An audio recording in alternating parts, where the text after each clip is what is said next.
Sir,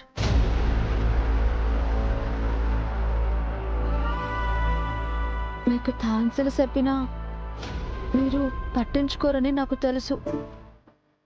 కానీ మీరు నాకు చేసిన సాయానికి, నన్ను కాపాడినందుకు నేను చెప్పకుండా ఉండలేను.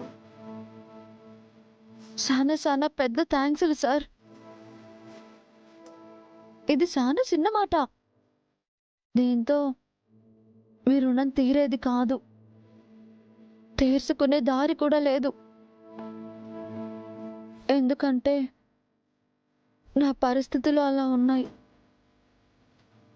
ఇప్పటి వరకు నేను మీకు ఇష్టం లేని పనులు చేసుకుంటూనే వచ్చాను.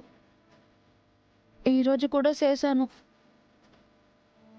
నేను ఇక్కడికి రావడం మీకు ఇష్టం లేకపోయినా మీ మనసుకి కష్టం కలిగించి మరీ వచ్చాను.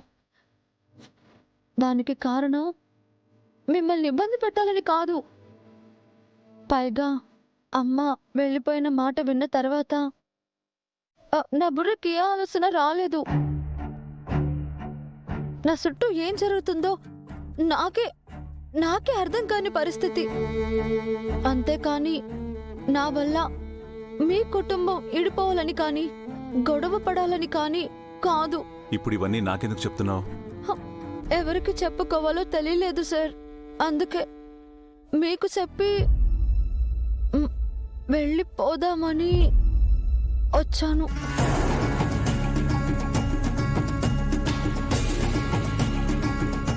ఇంట్లో ఎవరికి చెప్పినా అర్థం చేసుకోరు.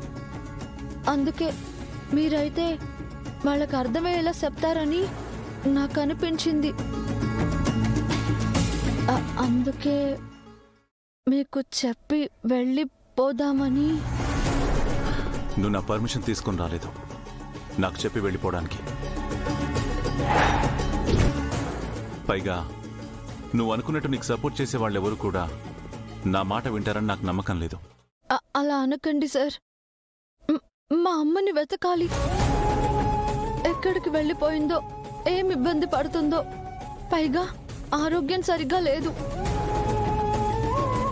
మందులు వాడకపోతే కళ్ళు తిరిగి పడిపోతుంది.